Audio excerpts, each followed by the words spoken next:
Hola clase, ¿cómo estamos? El día de hoy vamos a repasar el tema de farmacodinamia. Recordemos que la farmacodinamia pues, se basa justamente en el estudio de los mecanismos de las respuestas bioquímicas fisiológicas de los fármacos, medicamentos que se están aplicando. En cuanto a mecanismos de acción, pues nos referimos a aquellas pues, cascadas de señalización que generan justamente segundos mensajeros, segundos efectores. En el caso de receptores metabotrópicos, en el caso de receptores ionotrópicos, pues aquellos que generan cambio en las concentraciones al abrirse las compuertas. Las interacciones iniciales que se tienen entre ligando y receptor vamos a poderlas caracterizar como covalente, electrostático e hidrofóbico.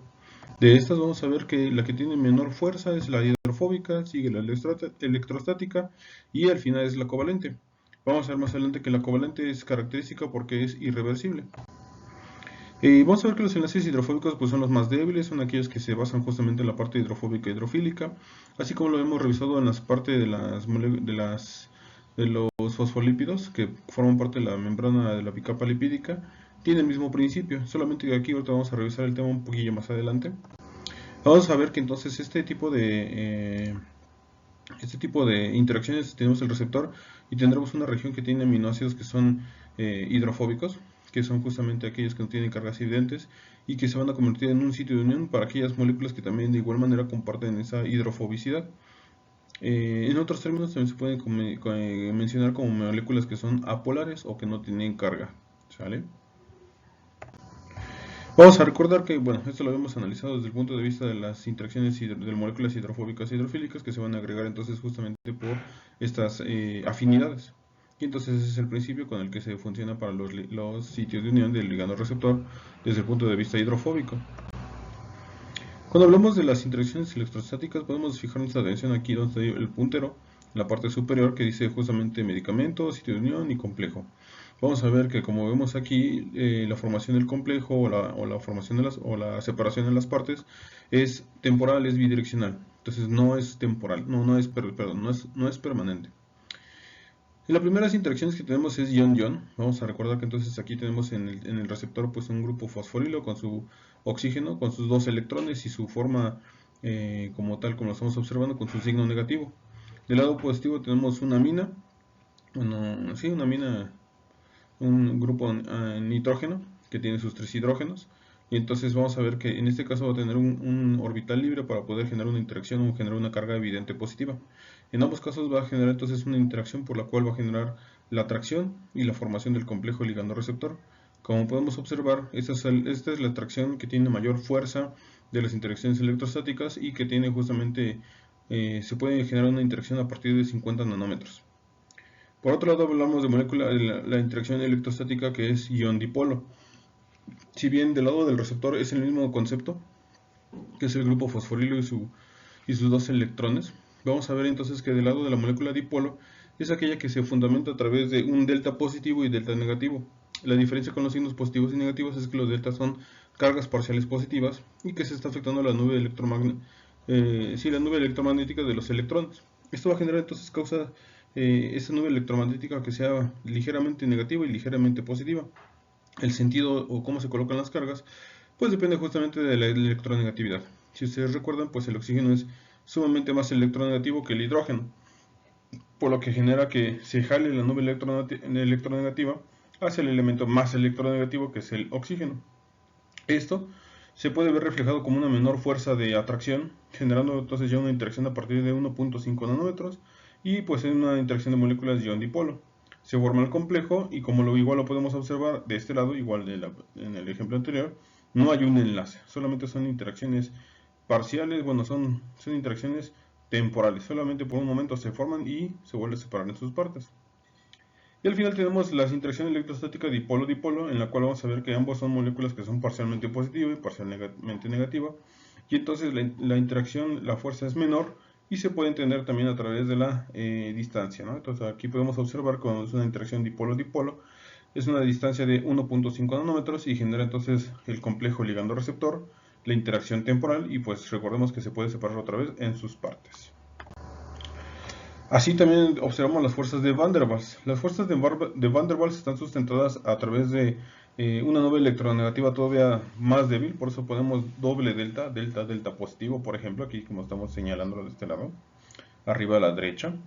Y vamos a ver que ya viene a través de una combinación. Por ejemplo, aquí en el ejemplo que nos colocan los autores, menciona que es delta positivo, bueno, delta positivo, negativo, negativo, positivo. Y el sitio de unión pues tiene que tener una configuración espejo con la carga contraria. Entonces, como podemos observar, pues es entonces negativo, positivo, positivo, negativo. Esto va a generar entonces que se forme justamente una combinación exacta para el sitio de unión para que pueda tener entonces esta interacción. Esto es justamente una parte de los fundamentos de lo que se entendía desde la parte inicial, digamos, de los conceptos antiguos, de lo que es la llave cerradura de la farmacología. Por otro lado tenemos los enlaces covalentes. Estos enlaces covalentes tienen la característica que justamente se comparten electrones. Y estos son enlaces como tal, ¿no? Aquí sí forma un enlace, una interacción directamente. Porque podemos saber que son la unión de dos elementos no metálicos que comparten sus electrones. Puede ser un enlace sencillo, doble o triple. El ejemplo que les traigo el día de hoy, pues es aquel que se utiliza con el ácido acetil salicílico, que es un antiinflamatorio no esteroideo no selectivo, que genera una inhibición sobre la ciclooxigenasa. Esto va a causar entonces que se inhiba la síntesis de prostaglandinas y tromboxanos y genera entonces la respuesta de inflamación y pues se entiende que es un analgésico. De este lado tenemos justamente algo, aquí se tapa un poco con la cámara, pero bueno, aquí debe decir fármaco, atrásito de mí, de la cámara, luego receptor y luego efectos. Entonces vamos a ver que es el A, B, C, D, y el fármaco A es el agonista, el B va a ser inhibidor competitivo, el C es activador alostérico, el D es inhibidor alostérico. Tenemos el receptor, tendrá su sitio ortostérico y sus sitios alostéricos. Cabe recalcar que el sitio ortostérico solamente es uno en el receptor y alostéricos pueden ser muchos. En cuanto a para poder analizar los efectos de las interacciones ligando-receptor o ligandos-receptor, pues vamos a ver que tenemos una gráfica dosis-respuesta, la cual aclaramos que tiene que ser a través de una dosis logarítmica. Para que esto entonces podamos observar que cada uno de los comportamientos que estamos observando, el negro, el verde, el naranja o el morado, cada uno de ellos tiene que ver justamente con un comportamiento que se entiende que es sigmoideo o es una línea sigmoidea. ¿Qué pasa cuando el agonista se une a su sitio ortosérico del receptor? Pues tenemos esta línea negra que se va a conocer, que se va a utilizar como control positivo para poder hacer los siguientes análisis. Aclarando que si solamente se une solito el inhibidor competitivo en el receptor, no hay respuesta de ningún tipo, ¿sale? Entonces, cuando hacemos la combinación de agonista más inhibidor competitivo, pues ambos están compitiendo por un mismo sitio que es el ortostérico, y entonces vamos a ver que si se une el inhibidor competitivo antes que el agonista, pues no existe ningún efecto que revisar. Por eso justamente en la gráfica dosis-respuesta pues no hay ninguno que diga B solito. Y entonces, ¿qué ocurre? Para que podamos observar esta interacción que dice A más B, que es agonista más inhibidor competitivo, pues entonces la dosis logarítmica incrementa pero del agonista, incrementando la concentración del agonista, y entonces observamos que A más B, o el comportamiento naranja con respecto al control, vamos a ver que se incrementa la concentración y el nivel de respuesta es el mismo. ¿Por qué? Porque el que sigue dando la respuesta sigue siendo el agonista y solamente se incrementa la concentración para superar la inhibición del inhibidor competitivo. Siguiente vamos a ver el comportamiento de A más C y vamos a ver que es agonista más activador alostérico.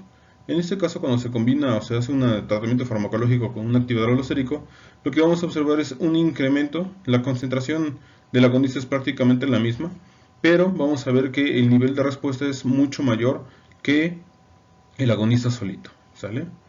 ¿Y qué pasa si combinamos agonista más inhibidor alostérico? Pues vamos a ver que tenemos entonces el agonista solito, y vamos a ver que cuando se combina agonista más inhibidor alostérico, la concentración es prácticamente la misma del agonista, pero el nivel de respuesta es considerablemente menor al agonista solito. ¿Qué podemos observar o concluir? Que cuando hacemos una interacción farmacológica agonista-inhibidor competitivo, se reduce la potencia del agonista porque entonces se requiere mayor concentración para el mismo nivel de respuesta. Y, y por otro lado, cuando vemos en el caso de los inhibidores o activadores alostéricos, por ejemplo A más C, tenemos un incremento de la eficacia. Es más eficaz el efecto del agonista porque estamos teniendo prácticamente la misma concentración pero un mucho mayor nivel de respuesta. Y cuando aplicamos un inhibidor alostérico, pues es más o menos la misma concentración del agonista pero significativamente, misma concentración del agonista pero significativamente menor respuesta de A más D con el agonista solito. Sin embargo, no solamente son estos conceptos importantes que hay que revisar, también vamos a ver que existe agonista total, parcial e inverso. Yo estamos platicando qué significa el compuesto inactivo. Si bien la teoría nos habla de que entonces nuestro ligando, el primer que es la línea verde, pues estamos hablando que es el agonista total, nuestro agonista total se va a poder unir entonces a una sección del receptor. ¿Qué significa? La teoría nos habla de que el receptor tendrá una porción que es activadora y el mismo receptor tiene una porción que es inhibidora. Cuando hablamos en caso del agonista total, el agonista total solamente se va a unir a la porción activadora. Si fijamos nuestra atención en la flecha, pues se ve bastante remarcada, de un color negro intenso, y solamente señala hacia la parte activadora. Esto nos lleva entonces a la definición del agonista total, que es aquel que causa la respuesta máxima del receptor. Más allá de este no existe. Por eso es otra vez esta característica muy puntual del agonista total, que da la respuesta máxima del receptor. Ahora viene el agonista parcial. El agonista parcial en este caso vamos a ver que es entonces el ligando que se va a unir mayoritariamente a la porción activadora, y vemos que sale una segunda flecha de una línea un poco más delgadita hacia la porción inhibidora. Vamos a ver entonces que si bien sí va a activar al receptor, no va a ser la respuesta máxima. Y esa es justamente la definición del agonista parcial. Es aquel que incrementa la respuesta del receptor sin ser la máxima. A continuación vemos que es el compuesto inactivo. El compuesto inactivo como tal realmente farmacológicamente no nos importa, porque vamos a ver, bueno, se caracteriza que este se une de una manera débil tanto la porción activadora como una porción inhibidora, y lo que mantiene es la actividad del receptor.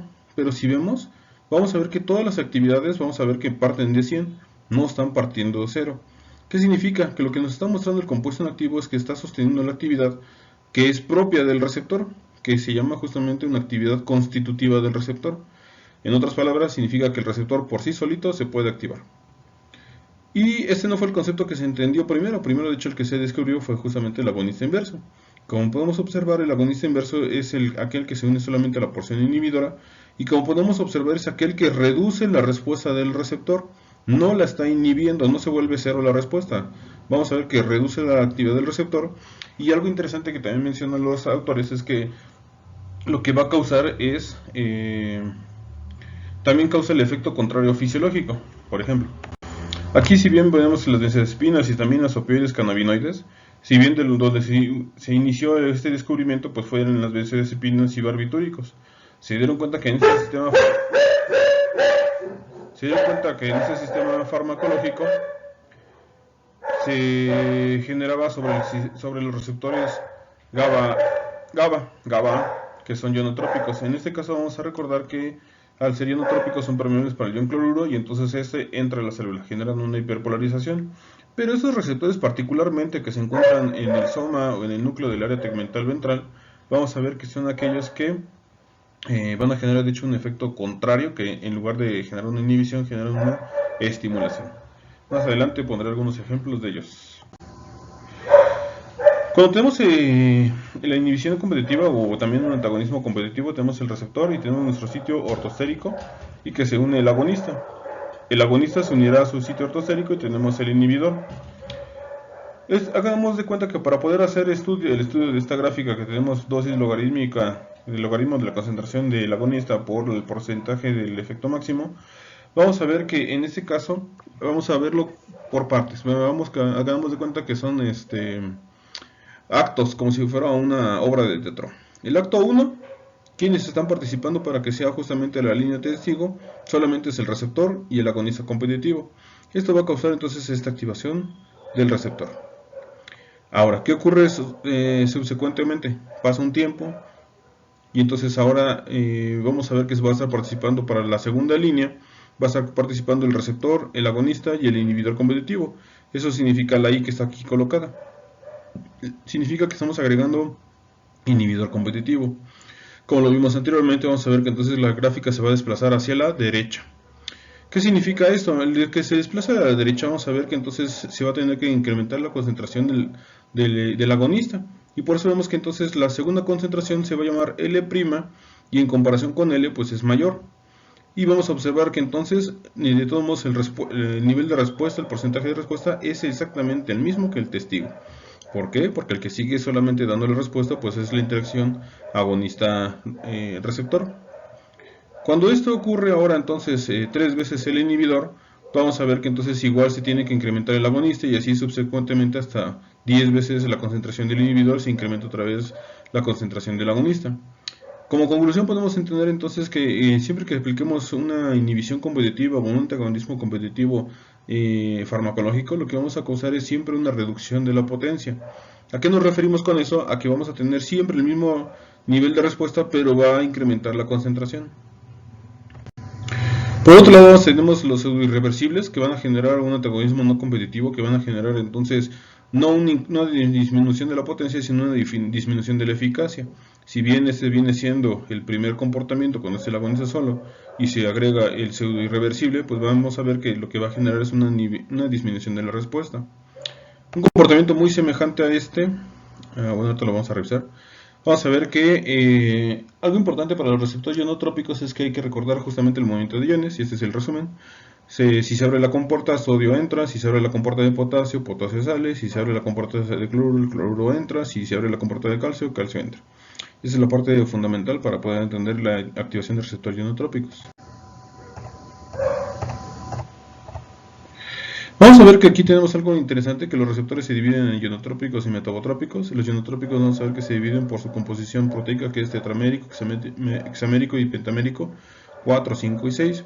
Y ionotrópicos que también se pueden clasificar de acuerdo a la unión con sus ligandos endógenos, o al revés, la interacción del receptor con el ligando endógeno, y que pues se clasifican, o se puede entender más fácil a qué iones son permeables. Por ejemplo, GABA A, GABA B, GABA C y glicina dejan pasar el ion cloruro, que va a generar entonces una inhibición de la respuesta. En el caso del kainato, AMPA y NMDA, son receptores que son activados por glutamato, son afines, son permeables al ion sodio, y eso va a causar entonces una excitación.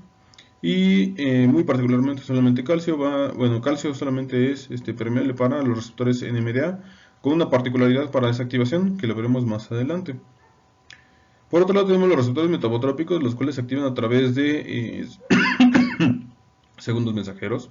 Vamos a recordar que están los receptores acoplados a proteína G, que ustedes ya bien conocen: GS, GI, G0, GQ. Y vamos a ver que no es la única familia, si bien sí es la más abundante, no es la única.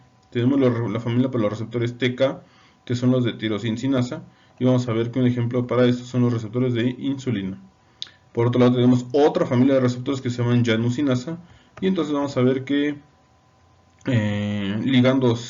un ligando para este receptor ejemplo de receptores llanusinasa son los receptores de leptina, y su ligando pues es la leptina. Los receptores nucleares, vamos a ver que si bien se pueden encontrar en citosol o en núcleo, vamos a ver que estos generan siempre su efecto en el núcleo.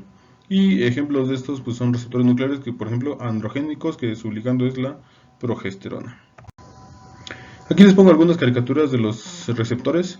Este es un ejemplo de un receptor ionotrópico que al activarse con su ligando entra entonces el ion calcio, receptores acoplados a proteína G, receptores nucleares que veremos muy ampliamente más adelante, receptores tirosincinasa, que como su nombre lo dice fosforilan para generar entonces, por ejemplo, la cascada de mopsinasas y generar efectos directamente en el ADN, de factores de transcripción, o en algunos casos pues generamos también el efecto sobre algunas enzimas que se encuentran en el citosol. Entonces podemos entender que las respuestas ligando-receptor pueden ser directamente en receptores que se encuentran en la membrana, pero también pueden ser en enzimas que se encuentran en el citosol. Si bien este es un ejemplo de una tabla de un libro de farmacología, y vemos por ejemplo los receptores acoplados a proteína G, tenemos los receptores muscarénicos, su ligando endógeno es acetilcolina, y tenemos que los efectos transduccionales, efectos y transductores, tenemos que activa GI, GQ, adelanto ciclasa, conductos iónicos y fosfolipasa C. Si lo vemos así de cortito, realmente no se entiende qué está ocurriendo, por eso justamente se les dejó la tarea y ya se hizo la revisión de la activación de las proteínas G para poder entender cómo funcionan. Y vamos a ver que dentro de estos receptores pues son bastante importantes, ya que se ocupan bastante, en un 70% de nuestro funcionamiento fisiológico, y recae pues en el funcionamiento farmacológico. Recuerden hacer su tarea.